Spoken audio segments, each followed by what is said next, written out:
Hello, and welcome to Anime Audio Commentary.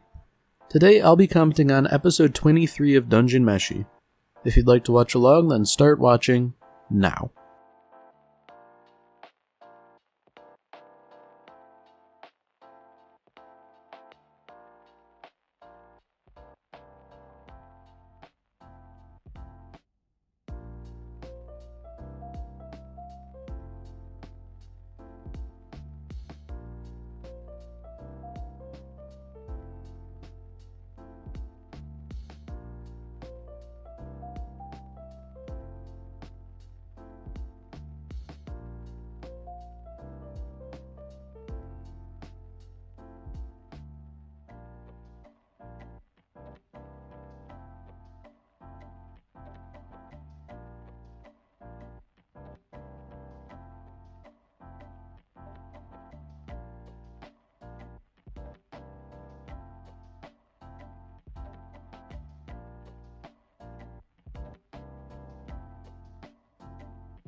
So last we left off, we sort of learned a little bit more about Senshi and how he was in this sort of a work band with these dwarves, and they presumably discovered this dungeon, which,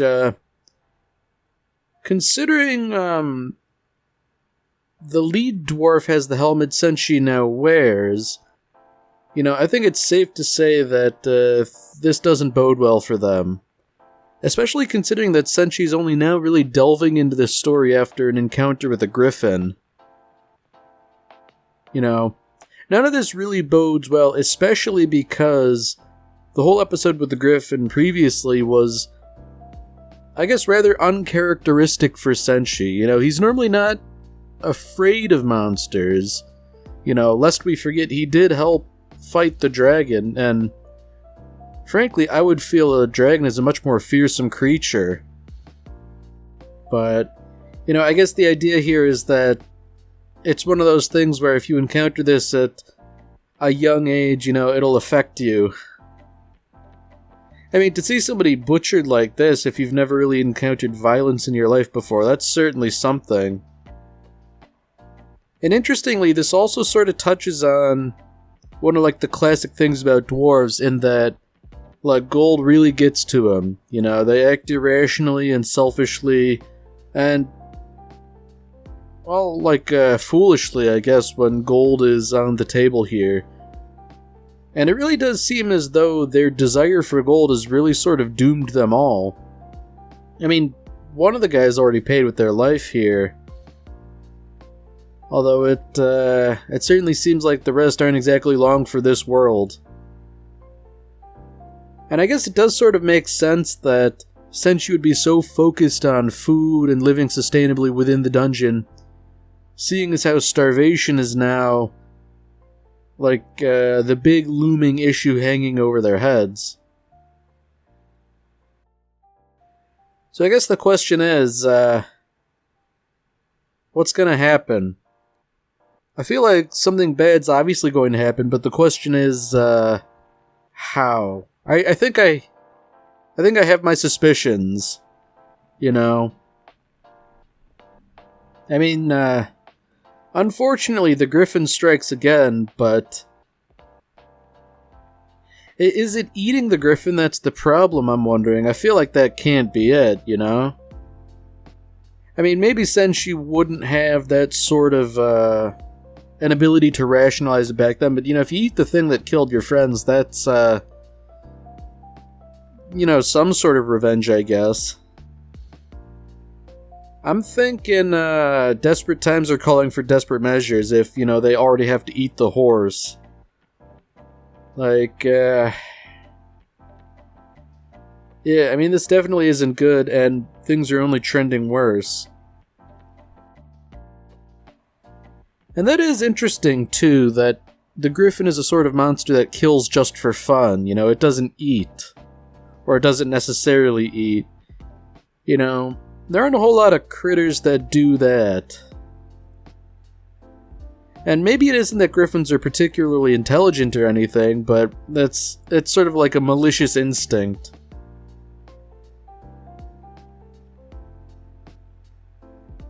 Ooh. So it's unfortunate that Senshi's sort of listening to this conversation, which, while understandable, is probably a bit tactless considering, well, everything's in a bit of a dire situation. I guess it's also interesting that 36 is considered young for a dwarf. Which, you know, if they're, like, long-lived, I guess that makes sense.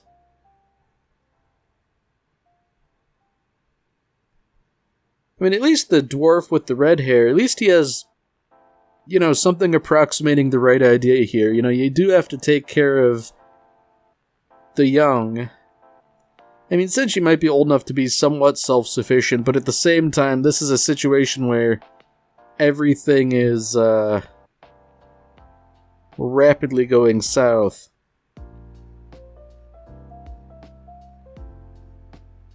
Yeah, this is bad. I mean, the red-haired dwarf is being evasive about things. That's, yeah, that's not good. It's like, oh yeah, the guy I was arguing with, he's dead now, and it was the griffin.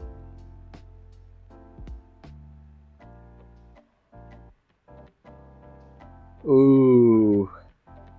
Yeah, let's cook and eat the griffin, and, you know, I'll cook it, you don't watch or anything. Yeah, something tells me that that's not griffin meat. That is, that's long pork. That's not good. And I guess the worst part is that, you know, if you're starving, no matter how horrible and taboo it is, it's, you know, almost certainly better than starving.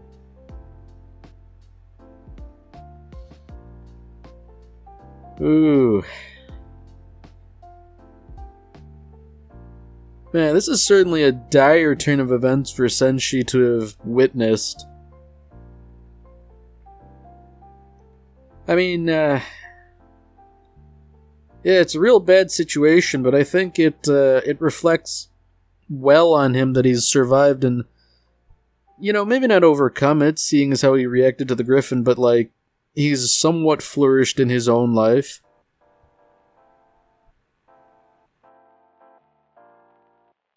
This is probably the best outcome, actually, that he didn't find any corpses of his friends. Because, you know, at least that way, there's no actual confirmation that he cannibalized one of them unwittingly. And I guess this is also nice in that it explains his relationship with the orcs. Because, you know, that was sort of a plot point early on, episode 6 or thereabout, I think, where he was kind of on friendly terms with them, and that's,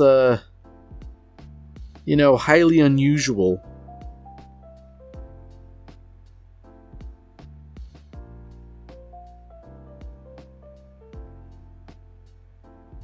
Okay. So I guess that's why, they encountered Senshi only in the dungeon, you know. He doesn't really have it in him to return home, so he just sort of, hangs out there.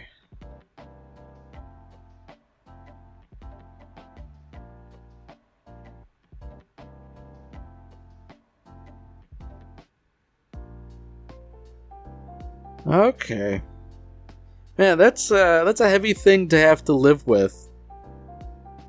And, frankly, I don't blame him for not wanting to learn the truth here. Ah. Lias. I mean, he's saying it to be helpful, but, like, you know, this is a coin flip you don't necessarily want to take here. You know, like, suppose the griffin is, like, a terrible, disgusting meat, like, that's good, but if it isn't, then that means you indulged in long pork, and,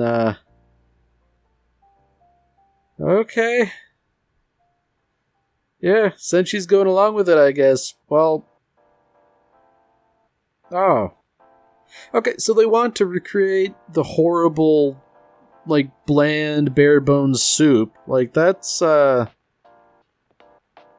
mean, I guess if you want a fair comparison, that's one thing, but, like... Surely that's a horrible idea. Like, make something actually good.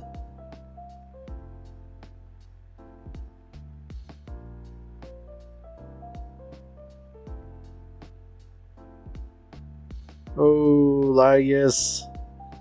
He's poking holes in the story now. That's not good. You know, it's like, well, why didn't the griffin kill the horse first? It's like, beats me, maybe it wasn't actually a griffin. Yeah, it really isn't good that Laius is now thinking about this and picking apart all the little details that don't quite add up. Because, you know, Senshi's obviously aware of what likely happened, but, you know, just saying it out loud, that's... like, it's hard to face the truth sometimes. And he hasn't reached the obvious conclusion that the dent in the helmet was from the old dwarf. Like, it's very clear they got into a scuffle and that the red-haired dwarf killed him.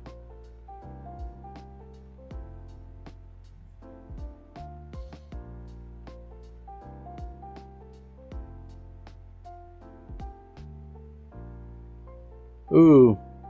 You know, I don't think it's a good idea to mess around with new and unfamiliar mushrooms. That's a real good way to eat something you probably shouldn't. Because I don't really know a lot about mushrooms, but I'm not particularly fond of them. And I do know if you're foraging for wild mushrooms, they have a color like those purple ones do. It's probably not a good sign.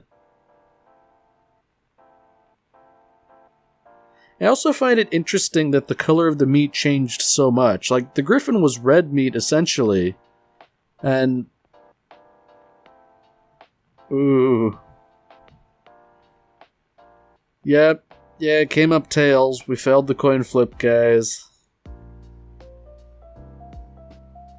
Ugh. Well, you know, at least Senshi's looking on the bright side. You know, the red-haired dwarf wanted him to live, and he was willing to, you know, do some bad stuff to accomplish that, but... Yeah, the confirmation isn't good, but I guess the idea here is that, you know, you never have to eat dwarf ever again. Oh.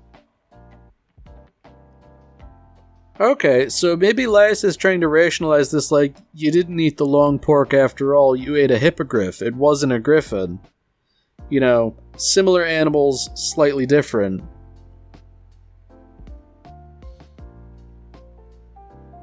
Okay. Alright, you know what? I was too harsh on Laius. He might be onto something here. I do think he is just, you know, coping and rationalizing, but, I would prefer he's correct.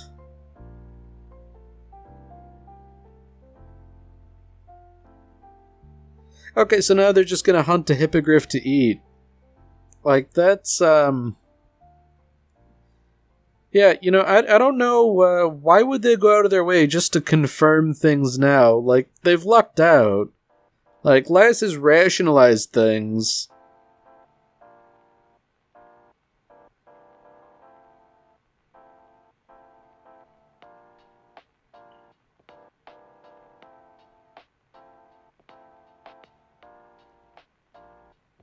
Alright. What's he getting at? Oh. Okay. So I guess those mushrooms are, changelings? Alright, I don't know what he's getting at here.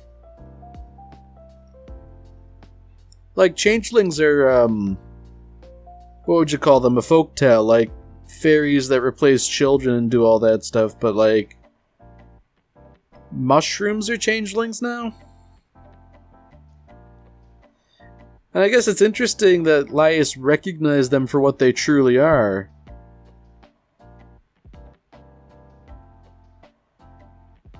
Ooh.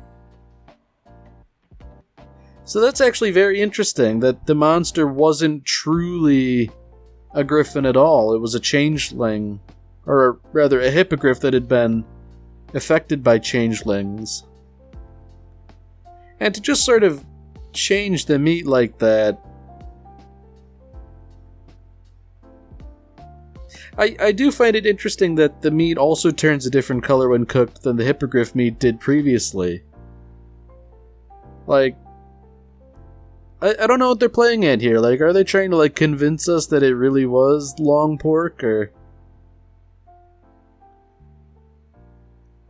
Now, I'm wondering, why didn't they assume this was likely to happen if it was, in fact, the correct thing?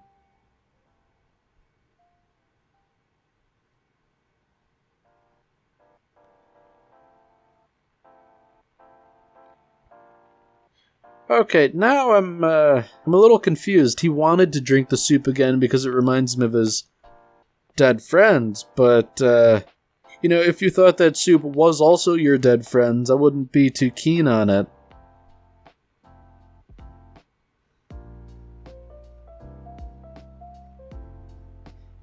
You know what? I'm not sure what to make of all this. I'm glad things seemingly ended up alright, you know, since she's not a cannibal, but, you know, it's a little touch and go, because, like, I feel like if you luck out and, you know, you come up with a way to rationalize things so that you aren't a cannibal, you shouldn't then go and try and test the hypothesis again. I mean, I guess things did work out, I suppose, but, you know, like, What if you did do, like, the double jeopardy and it turned out since she was a cannibal? You know, what then? Like... Man. Oh.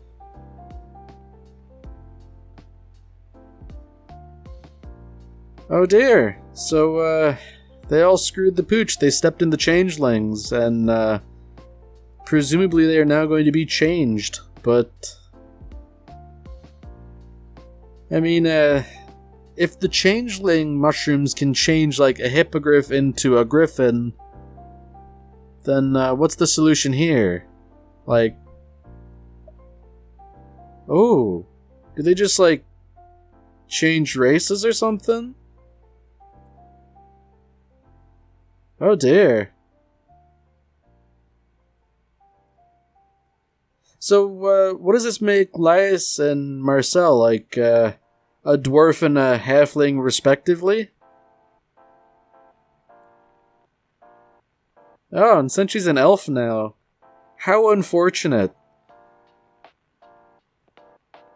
Oh, wow. And now Chilchuck is an ordinary human. So they all just, like, sort of swapped.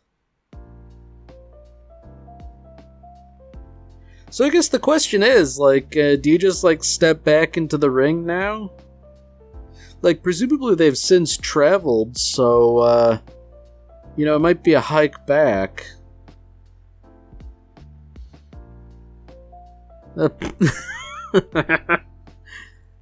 Oh dear. Wow, to have been changed into a dog, that's, I guess to be expected, I suppose, but I find it interesting that, like, all the others effectively swapped, but Izutsumi alone turned into something entirely different. I guess it makes more sense that way rather than someone else becoming a furry.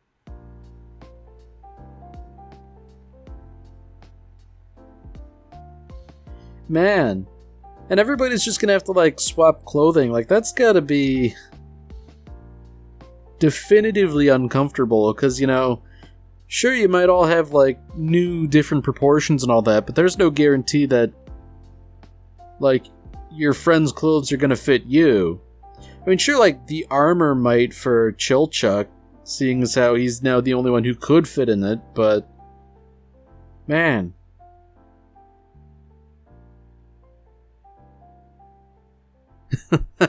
It's nice to look down on you guys, says the former halfling. You know, I guess that would be nice, you know, like, hey, what's the weather like down there? And all that. I mean, I guess to everyone's credit, they seem to be handling this pretty darn well.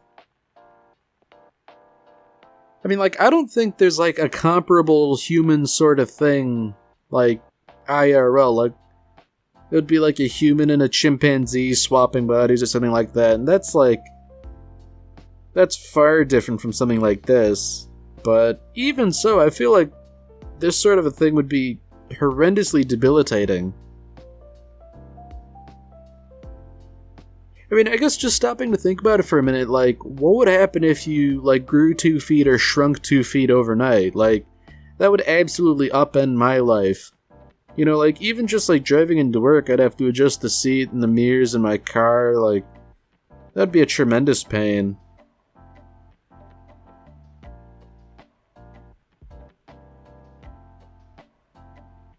Now, you know what?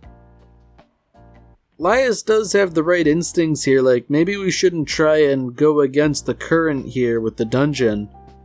But at the same time, like, I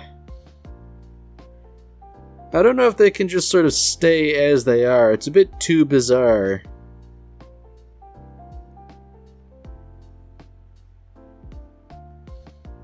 Yeah, you know, it really does strike me as bizarre that they didn't just sort of immediately try and change back.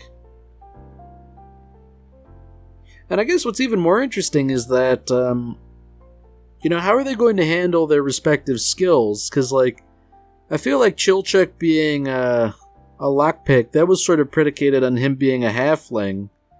You know, in a sense, because there was something mentioned about having, like, heightened senses. Ooh. That is highly unsettling for that little critter to just sort of grow so rapidly so suddenly. I mean, we haven't seen much of Kensuke lately, but, you know, I guess this probably has to do with the prophecy that he was able to sort of pick the lock on this door. You know, seemingly it was a mechanism that only something like this could unlock.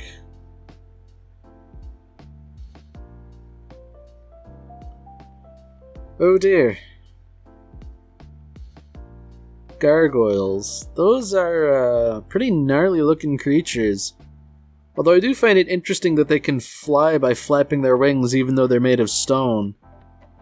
So I mean, like, stone is heavy, you know? I feel like they probably shouldn't be able to fly.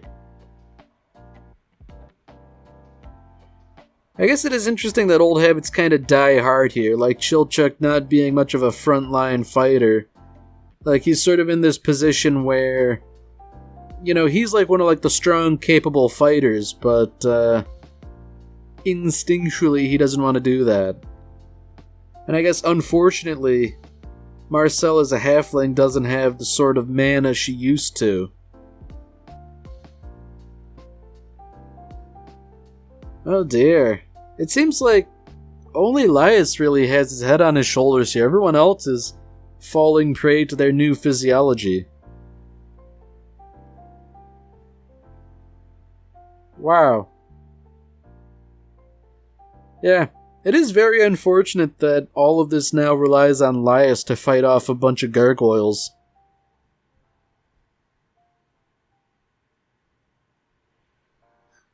So I guess the question is, you know, if things are going so poorly, is this the end?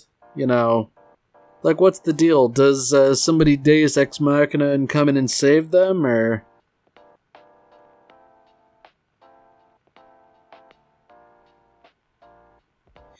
You know, I do think they have the right idea here by running, but unfortunately this isn't a permanent solution to their problem.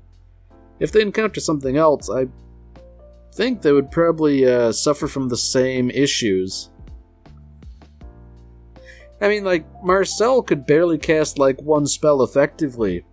Like, when you get down to it, she's worse than Megumin, because at least Megumin would have atomized the 3 gargoyles. You know.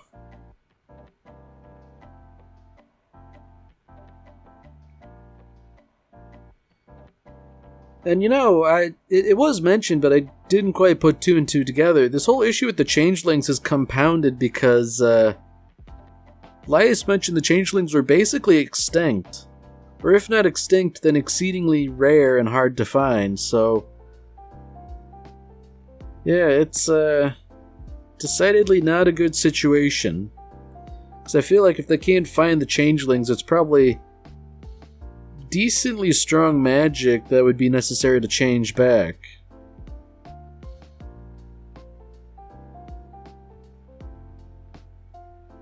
Oh, I wonder what they're making.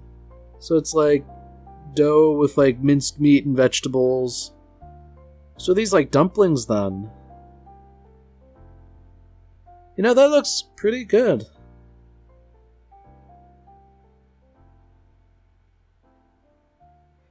Yeah, that's it's kind of how I feel too, just sort of like sitting around, it's like, okay, we're cooking dumplings. Oh, man. Like, you can tell which one's Izutsuki prepared because they have, like, fur in them. That's foul.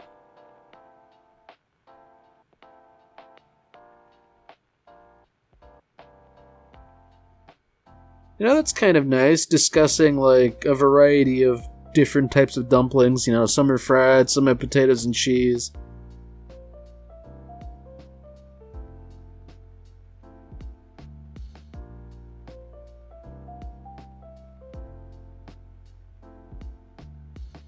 I don't think it is strange that dumplings are good no matter what race you are. I think it's just one of those universal things. Dumplings are pretty nice.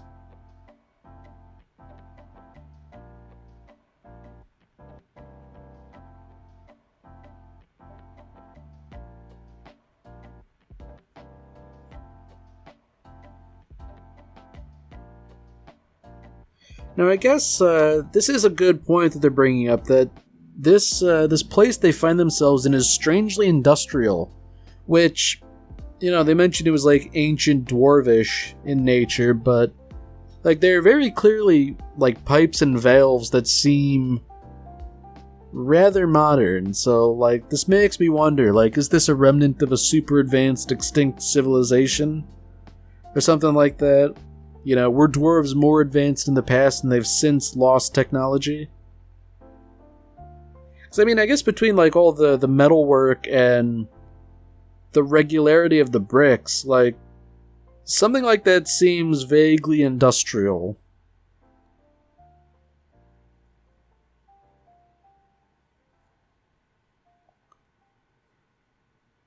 Ooh. Yeah, it's probably not a good thing to have Senshi deal with the elves.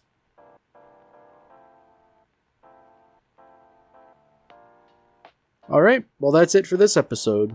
If you've enjoyed it, then by all means, tune in for the next one. See you, Space Cowboy.